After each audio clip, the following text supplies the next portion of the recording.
우리 요한일서 은혜 가운데 잘 마쳤고요. 이제 다니엘서를 묵상하고 있습니다. 다니엘서 사실 굉장히 특별한 책이고 아주 깊고 또 아주 은혜로운 책인데요. 다니엘서는 사실 특별한 시대를 배경으로 하고 있죠. 오늘날 예배당하고는 비교할 수 없는 성전, 하나님이 유일하게 거하시던 지상의 건축물 성전이 무너져버린 시대에 사라져버린 시대를 배경으로 하고 있습니다. 이스라엘 백성들이 범죄할 때 하나님이 우리 때문에 수치당하기로 결정하시고 성전도 회파되어지도록 허락하신 것이죠. 그런데 성전이 무너졌다고 해서 하나님의 영광이 가리워졌느냐? 아니요. 하나님의 영광이 훨씬 더 찬란하게 빛나고 있는 것을 다니엘서를 통해서 보게 됩니다. 나는 내 영광을 우상에게 빼앗기지 않는다고 하신 하나님의 그 말씀이 실제가 되어지는 장면이 나오는데요. 특별히 여기 그 다니엘서를 볼 때 전반부에서 유념해 보아야 되는 것은 느부갓네살이라는 인물입니다. 그는 성전을 무너뜨렸을 뿐만 아니라 당시 세계에서 제일 큰 왕이었는데 그가 세 차례에 걸쳐서 하나님에 대해서 고백을 하게 됩니다. 근데 점점점 하나님에 대해서 알아가면 알아갈수록 그 고백이 커지고 구체적이 되는 이 일을 통해서 진짜 하나님께서 통치자이심을 분명히 보여주는 내용이 다니엘서의 전반부의 주제입니다.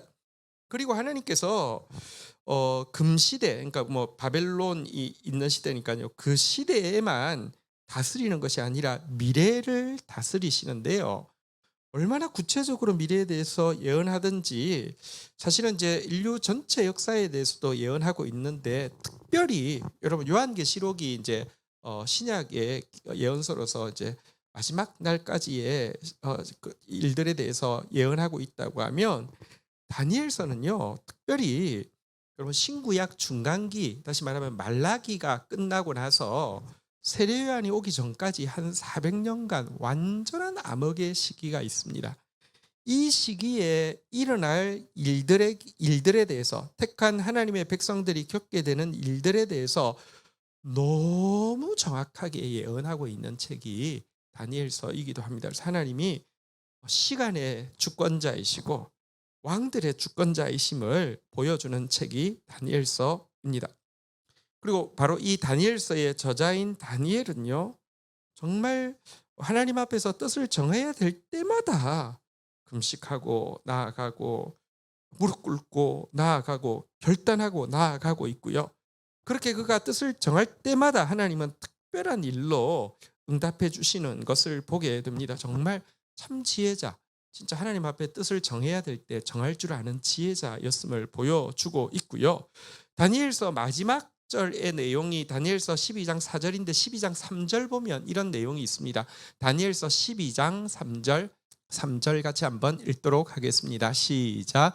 지혜 있는 자는 궁창의 빛과 같이 빛날 것이요 많은 사람을 옳은 대로 돌아오게 한 자는 별과 같이 영원토록 비치리라. 이런 내용이 있는데 다니엘서는 이런 것에 대해서 추상적으로 이야기한 게 아니라 다니엘 자신이 이와 같은 삶을 살았죠. 지혜 있는 자는 궁창의 빛과 같이 빛날 것이고요. 하늘의 빛처럼 빛나고요. 많은 사람을 옳은 대로 돌아오게 한 자는 별과 같이 영원토록 비치리라고 그랬는데 정말 다니엘은 궁창의 빛과 같이 또 하늘의 별과 같이 영원토록 빛나면서 많은 사람들을 옳은 대로 돌아오게 한 그 신앙의 선배입니다. 다니엘을 닮기 원하고 다니엘처럼 또 기도해야 될 때 기도하고 뜻을 정해야 될 때 뜻을 정하기를 원하는 저와 여러분들이 되기를 주의 이름으로 축복합니다. 또 이 일을 위해서 우리 한 번 더 축복하겠습니다. 예수님이 부르셨어요. 예, 이 시대에 또 다니엘로 사용하고 싶어서 우리 공동체를 하나님 앞에 서게 하셨습니다. 할렐루야.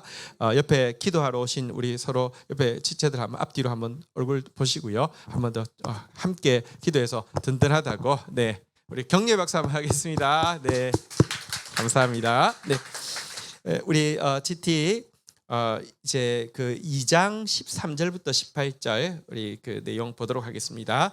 먼저 2장 13절, 14절 우리 교독하겠습니다. 왕의 명령이 내림에 지혜자들은 죽게 되었고 다니엘과 그의 친구들도 죽이려고 찾았더라. 14절 같이 읽겠습니다. 시작. 그때 왕의 근위대장 아리옥이 바벨론 지혜자들을 죽이러 나가매 다니엘이 명철하고 슬기로운 말로 15절 같이 읽겠습니다. 시작. 왕의 근위대장 아리옥에게 물어 이르되 왕의 명령이 어찌 그리 급하냐 하니 아리옥이 그 일을 다니엘에게 알림해 16절까지 같이 읽도록 하겠습니다. 시작. 다니엘이 들어가서 왕께 구하기를 시간을 주시면 왕에게 그 해석을 알려드리리다 하니라. 자, 내용을 한번 보겠습니다. 자, 여러분 지금 느부갓네살 왕이 세계 통치자고 자기 마음대로 할 수 있을 것 같지만 하나님께서 어떤 특별한 꿈을 주셨어요. 근데 그 꿈이 너무 두렵고 또 이 꿈에 대해서 정확하게 알지 않으면 도저히 번뇌 때문에 잠을 잘 수 없어서 무리한 요구를 하죠. 꿈을 먼저 보이고 해석을 보이라고 했죠. 근데 그게 가능합니까? 여러분 사실 세상의 지혜자들도 굉장합니다. 뭐 중국에도 보면 무슨 저기 삼국지 같은 데 보면 뭐 제갈공명 이런 사람들 보면 뭐 뭔가 뭐 대단하잖아요. 근데 실제로 되게 인간의 지혜도 무시할 수 없습니다.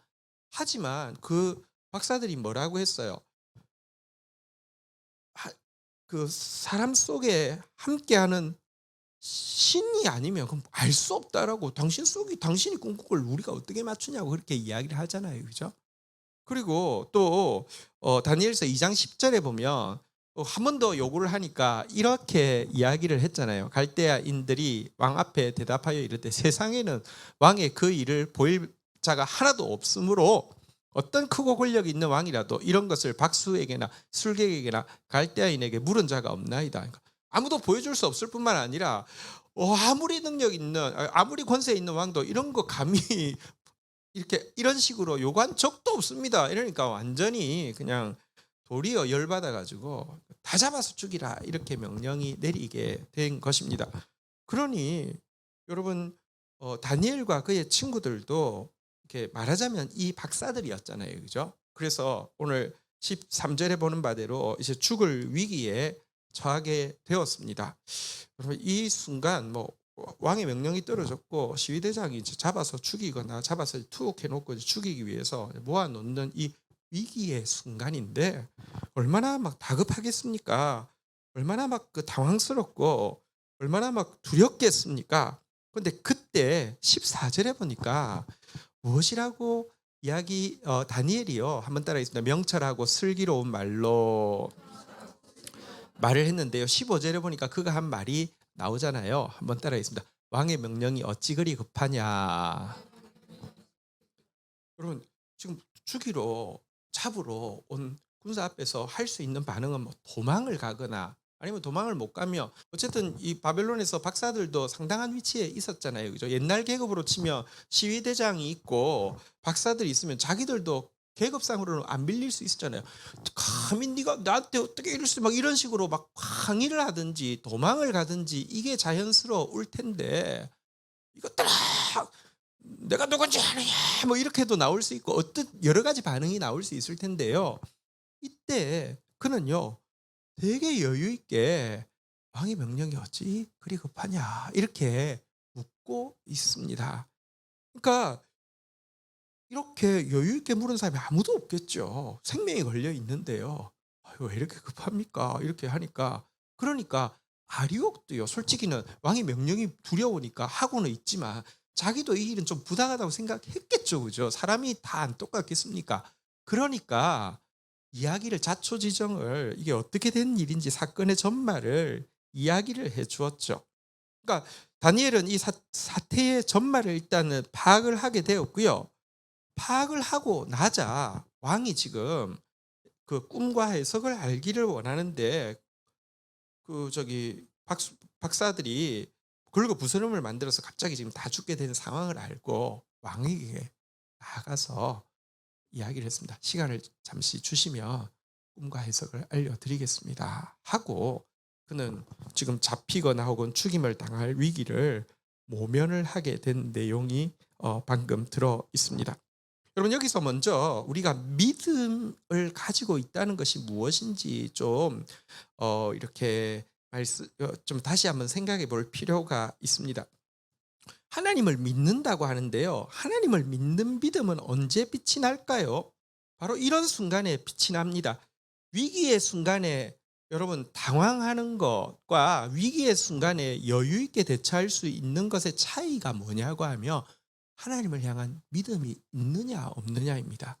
다니엘은 지금 하나님을 향한 믿음이 있었기 때문에 이런 위급한 상황에서도요 당황하지 않고 대단히 여유 있게 처신을 할 수 있었던 것입니다.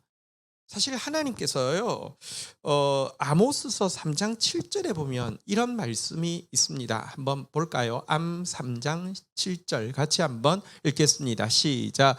주 여호와께서는 자기의 비밀을 그 종 선지자들에게 보이지 아니하시고는 결코 행하심이 없으시리라. 하나님은요 일하실 때 법칙이 있습니다. 자기의 비밀, 여기서 비밀은 심판에 대한 내용입니다. 아모스서에서 이야기하는 비밀이란 어디 땅값 오르고 어디 땅을 사두면 뭐 이렇게 뭐 개발 뭐 이런 게 아니라 하나님께서 심판하시기 전에 자기 선지자들에게 먼저 보이시고 행한다는 것입니다. 왜 그러냐고 하면 하나님의 뜻은 아무도 멸망치 않고 다 구원에 이르기를 원하시는 것입니다. 근데 하나님이 심판하셔야 되는 상황이 되면 그걸 원치 않기 때문에 선지자들에게 먼저 알려주셔서 권면하게 하시고 돌이키도록 이야기하게 하시고 그래도 돌이키지 않는 자들은 할 말이 없이 심판받게 하신다는 뜻입니다. 지금 갑자기 모든 박사들이 죽임을 당하게 된 상황인데 그리고 심지어 이 다니엘과 그의 친구들도 죽임을 당하게 된 상황인데 아무도 멸망치 않기를 원하시는 하나님께서 하나님의 사람들이 지금 하나님의 일을 위해서 준비된 하나님의 사람들도 이렇게 당황스럽게 아무것도 모르게 죽도록 내버려 두시겠습니까? 그럴 일이 없습니다. 여기에 대한 믿음이 있기 때문에 왕의 일이 어찌 이리 급하냐 이렇게 여유 있게 물을 수 있었던 것입니다. 여러분 믿음이 있다는 것은요. 여러분 오디션 프로그램에 보면 이런 말을 많이 듣잖아요, 그죠? 춤을 추거나 노래를 부를 때 이래요. 너는 정말 재능이 있는데 네가 확신이 있는 부분에 대해서는 음이든지 몸짓이든지 그때는 정말 그 너의 에너지가 나오는데 네가 확신이 없는 부분에 대해서는 너무 음정이 흔들리거나 몸짓에 자신이 없다 이러면서 JYP 박진영이 막 이야기를 해주잖아요, 그죠?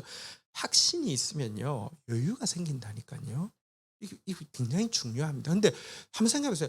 누가 하나님 믿는다고 하는데 도대체 위기의 상황에서 나한테 이런 모습이 있는가 한번 다시 돌아볼 필요가 있습니다.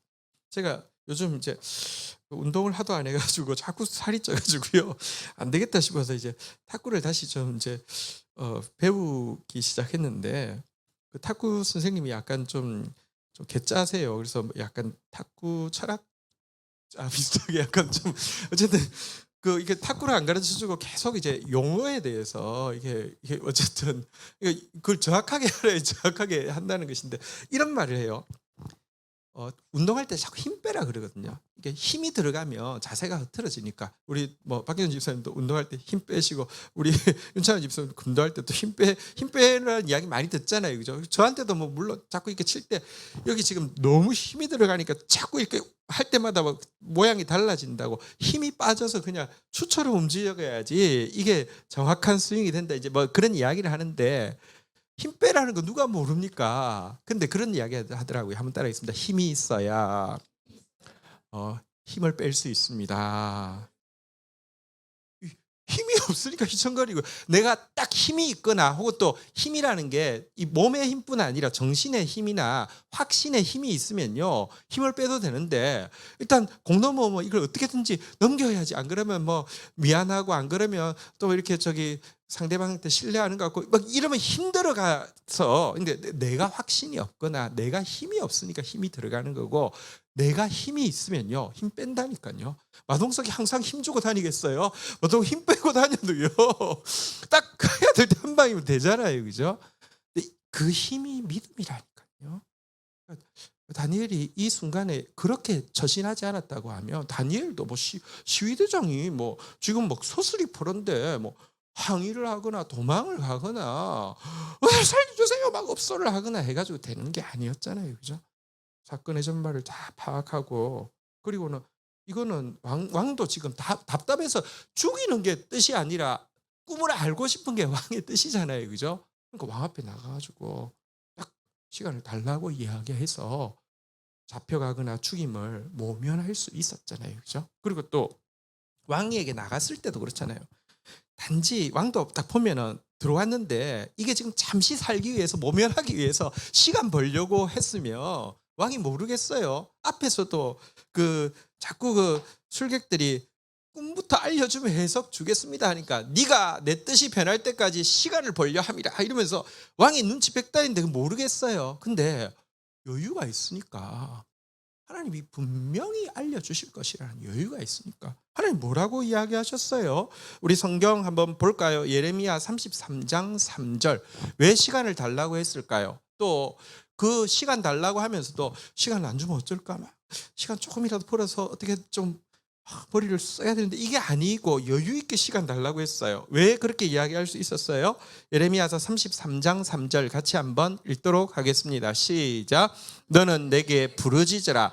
내가 내게 응답하겠고 내가 알지 못하는 크고 은밀한 일을 내게 보이리라. 왜 시간 달라고 했을까요? 왜 시간 달라고 했어요? 기도할 시간 달라고 한 거예요. 그런데 시간 달라고 할 때 그렇잖아요. 지금 뭐 왕이 막 지금 서슬 벌여서 죽이려고 하면 가서 제가 지금 바로 알려드리겠습니다. 혹시 이러면 살지 몰라도 시간 달라고 하면 불안하지 않겠어요? 그런데 시간 달라고 해도요 자세가 너무 당당하니까 너무 여유가 느껴지니까 시간을 줬어요. 왜? 하나님은요 부르짖으면요 네가 알지 못하는 크고 은밀한 일을 보인다고 하신 그 하나님을 믿기 때문에 시간 달라고 당당하게 이야기할 수 있었던 것입니다. 어쨌든 이런 믿음, 보이지 않는 하나님을 더 크게 볼 수 있는 이 믿음, 그리고 믿음 때문에 가질 수 있는 여유, 이게 믿음의 힘입니다. 한번 따라하겠습니다. 힘이 있어야 힘을 뺄 수 있습니다. 예. 자, 이렇게 해서 이제 시간이 생겼고요. 기도하러 오는데요. 물론 하나님 앞에서 개인적으로 기도했겠죠. 다니엘은 뒤에도 보면 사자굴에 넣는다고 해도요. 예루살렘을 향해 난 창을 열고 시간 딱 정해서 기도하는 개인적인 기도가 없는 사람이 아닙니다. 개인적으로 기도하는 사람인데 또 한 가지 기도에 부탁을 하고 있음을 보게 됩니다. 이어지는 17절부터 한번 보도록 하겠습니다. 이에 다니엘이 자기 집으로 돌아가서 그 친구 하나냐와 미사엘과 아사랴에게 그 일을 알리고 18절 읽겠습니다. 시작. 하늘에 계신 하나님이 이 은밀한 일에 대하여 불쌍히 여기사 다니엘과 친구들이 바벨론의 다른 지혜자들과 함께 죽임 당하지 않게 하시기를 그들로 하여금 구하게 하니라. 자, 여기 보니까 그가 부르짖기 위해서 하나님 앞에 기도하기 위해서 시간을 얻어서 왔지만 혼자 부르짖지 않고 17절에 보는 바대로 친구 셋에게 이 일에 대해서 알리고 있습니다. 하나냐, 미사엘, 아사랴. 그리고 18절에 보면 한번 따라하겠습니다. 그들로 하여금 구하게 하니라. 같이 기도하자고 중보를 부탁하고 있습니다. 이거 왜 그럴까요? 여러분 사실 하나님이 다니엘에게는 이 친구들에게 없는 환상과 그 이상과 꿈과 이상을 볼 수 있는 은사를 주셨다라고 앞에 이야기했습니다. 또 지금 이 다른 친구들은 하나님께서 지혜를 또 주신 것은 맞지만 이 친구들에게 그런 은사가 강하게 있는 것 아니었습니다. 그럼에도 불구하고 여러분 돌아가서 제일 먼저 한 것이 이 세 친구에게 기도를 부탁하는 일을 했다는 거, 간절한 중보를 부탁하는 일을 했다는 거 좀 유념해 볼 필요가 있습니다. 왜 그러냐고 하면요. 여러분, 다니엘은 간절히 두세 사람이 함께 기도하는 것의 능력을 알고 있었기 때문입니다. 또 달리 이야기하면 다니엘은 비록 자기에게 은사가 있다 할지라도 몸의 중보가 반드시 있어야지만 감당할 수 있다는 사실도 알고 있었다는 것입니다. 다시 이야기합니다. 그에게 특별한 은사가 있습니다. 환상을 아는 은사가 있습니다.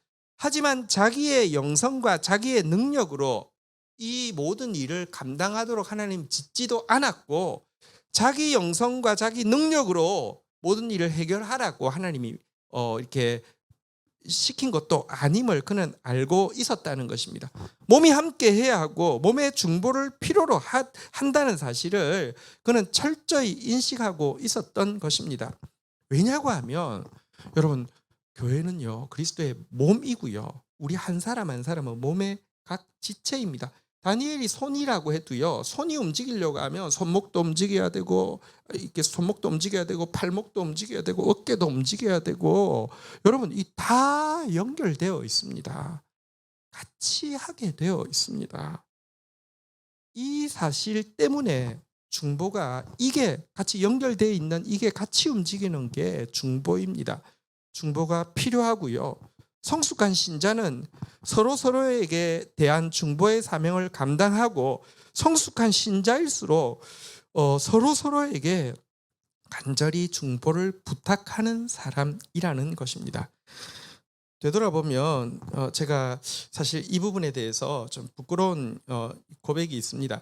사실 제가 이제 우리 다음 세대 교회가 시작하고 초창기에 이제 코스타 집회가 되게 많았습니다. 1년에 많을 때는 뭐 한 3차례 이상도 간 적이 있는 것 같습니다. 어쨌든 많을 때가 아니라 보통 1년에 3차례 이상은 코스타 집회를 가게 된 것 같습니다. 그런데 조금 제 마음에 이런 마음이었어요. 첫 번째, 제가 교회를 섬기지만 또 GT를 쓰고 있어서 미안한데 거기다가 코스타까지 또 가게 되니 더 미안해서, 그래서 이제 비용도 이제 제 개인적으로 가지만 할 때 그냥 이제 뭐랄까요, 기도를 부탁한다거나 이러지를 않았습니다. 전혀 그렇지 않았습니다. 미안한 마음도 있었고, 또 한 가지는 어차피 기도 안 해줘도 가면 잘합니다. 저는 사실은 가면 진짜 잘합니다. 저를 외국에서 만약에 처음 보신 분들은 아마 그냥 제가 어떤 사람인지 그런데 가면 완전히 정말 날라다닙니다. 특별히 이렇게 사람이 많을수록, 혹은 또 막 더 진리를 갈구하거나 더 이렇게 지적으로 좀 수준이 높거나 이런 사람들은 그냥 진짜 거의 미친, 저한테 막 미친 반응을 보입니다. 제가 그런 게 너무 익숙해서, 보십시오. 어차피 기도 안 해도 잘할 자신 있고요. 또 기도해달라고 하기에는 뭔가 내 자랑하는 것 같기도 하면서도, 또 어차피 성도들한테 내가 할 시간을 더 못 써서 미안한데 이런 부탁하기가 좀 미안하기도 해서 안 했습니다. 근데 지금 되돌아보니까 이게 굉장히 잘못했다는 것을 알게 됩니다. 첫 번째는요, 사실 내가 하는 모든 일은 내가 하는 일이 아니라 교회가 하는 일이기 때문에 사실은 교회가 지지하고 밀어줘야 되는 것이고요. 그러려고 하면 우선순위는 교회가 건강하게 세워지고, 내가 한 개의 움직임을 해도 성도들과 같이 가야지, 이게 따로 돼 있어서는 안 된다는 것을 되돌아서 지금에야 느끼고 있습니다. 지금은 이렇게 부르지도 않고, 사실은 제가 가지 않기도 하고 그렇긴 하지만 그거 잘못됐다 이 생각한 게 하고요. 두 번째, 여러분 제가 가서도 그냥 잘한다고 했잖아요, 그죠? 잘하는 거하고 그게 막 분위기가 뜨거운 거하고 그게 열매가 되는 거하고는 괴리가 있다는 것도 이제서야 느낍니다. 잘해도요 열매 없을 수 있습니다. 어떤 때는요 당시의 분위기는 별로였어도 열매가 될 수도 있습니다. 여러분, 잘하는 거는 어쩌면 은사로 커버될 수 있을지 모릅니다. 열매되는 것은요 중보 없이는 안 되는 것이었습니다. 또 한 가지는, 여러분, 솔직히 말하면 그래서 이제 막 그 말씀이 막 뜨겁게 역사했고 거기서 그 사람들에게 열매가 있었다 할지라도 한번 보십시오. 하나님은 공의로우신 하나님이어서 어쨌거나 다음 세대의 교회의 일원으로서 제가 가서 섬겨서 그곳에서 열매가 있다고 하면 하나님은 그것만 좋게 하시는 분이 아니에요. 그게 우리 공동체에 또 축복이 되게 하나님은 반드시 갚아주실 터인데 문제는 우리가 이 일에 대해서 알지도 못했고 관심도 없었고 중보하고 있지 않았다고 하면 혹시 여기서는 중보가 없어도 그들이 너무 간절히 원하고 있고 또 제가 부족하지만 말씀의 깨끗한 통로로 사용받아서 이들에게는 축복이 되었을지 모르지만 우리 공동체에는 하나님이 축복하고 싶어도 축복할 수가 없단 말입니다. 그래서 진짜 지금은 정말 중보 없이는 안 되는구나 이전보다 훨씬 많이 느낍니다. 바울은 그렇게 능력 있는 사역자지만 교회들마다 편지 쓸 때 꼭 부탁하는 게 나를 위해서 기도해 달라고. 내가 나아갈 때 복음의 문이 열리게 하여 주시고 복음의 역사가 일어나게 해달라고 계속 기도를 부탁하고 있습니다. 여러분 이거 같이 기도하지 않으면 안 됩니다.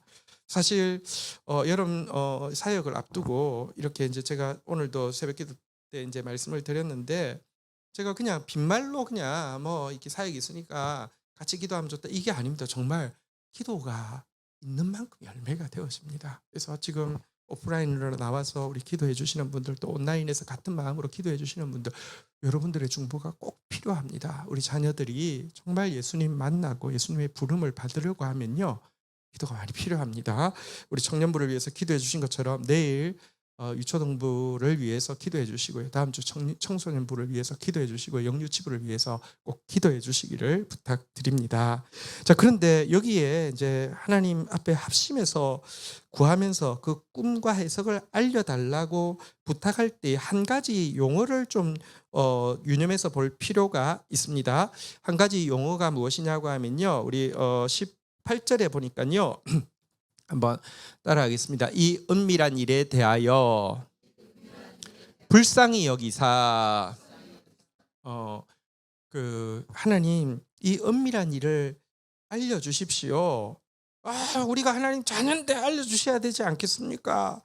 우리가 하나님 앞에 뜻을 정하고 왕의 진미와 포도주로 우리를 더럽히지 않고 하나님 앞에서 결단하고 나갔는데 우리에게 알려주셔야 되지 않겠습니까? 이런 게 아니라요. 하나님께 알려달라고 하는 근거가 무엇이냐고 하면 한번 따라하겠습니다. 불쌍히 여기사. 보십시오. 하나님은 우리가 여러분 뭔가를 구한다고 구할 때마다 나타나가지고 구할 때마다 우리에게 무조건 물어보면 알려줘야 되고 뭘 구하면 주셔야 될 의무가 있는 분이십니까? 그렇지 않습니다. 지난주도 이야기했지만 가인의 예배가 정성이 부족해서 하나님 안 받았다 그러면 반대로 이야기하면 정성만 가득 차면 무조건 하나님 받아야 된단 말입니까? 아니라니까요. 하나님은 램프 속의 거인이 아닙니다. 여러분 하나님께 우리가 구할 때 항상 가져야 되는 태도는요. 한번 따라하겠습니다. 주여 우리를 불쌍히 여기소서. 하나님의 긍휼 때문에 응답해 주시는 것이지 하나님이 무슨 나한테 노예여서 응답하는 거 아닙니다. 이 자세가 있어야지 하나님께 응답받고 나서도요. 나를 불쌍히 여기신 줄 알기 때문에 감사하고 겸손할 수 있는데 내가 뭔가 능력이 있어서 내가 하나님 앞에 많이 들여놨기 때문에 하나님도 내 말하면 꼼짝 못해 이렇게 되면요. 정말 망한다니까요. 막이 된다니까요. 꼭 하나님께서 우리에게 응답하시는 이유는 불쌍히 여겨주셔야 되는 것입니다. 예수님의 걸음을 멈추어 세우는 가장 강력한 기도는 한번 따라하겠습니다. 나사렛 예수여 나를 불쌍히 여기소서. 이 고백으로 나아갈 때 하나님은요 반드시 합심하여서 또 전심으로 부르짖고 합심하여서 매달리면서 불쌍히 여겨달라고 하시면요 약속대로 은밀한 일을 보이시고요. 그래서 이 어두운 시대에 이들을 살려주시는 정도로 끝나는 게 아니라 이 어두운 암흑의 시대에 열방 위에 우뚝 세워서 하나님의 뜻을 드러내는 일에 귀하게 사용하심을 보게 됩니다. 사실 아까 이야기한 대로 느부갓네살이 3번 하나님에 대해서 고백할 것입니다. 근데 첫 번째와 세 번째는 다니엘이 수종들고요. 두 번째 일은 풀무불 사건 때 다니엘의 세 친구가 느부갓네살의 이 고백을 이끌어내는 통로가 되어집니다. 같이 기도하던 사람들을 하나님은 붙드셔서 사용하셔서 이 일을 하셨다는 것 우리 기억할 필요가 있습니다. 우리 그 하나님 앞에 우리 이 시간 같이 믿음으로 담대하게 서서 또 그 하나님 앞에 우리 함께 담대하게 서서 기도하며 나가는 시간 가지도록 하겠습니다. 자리에서 일어서시겠습니다.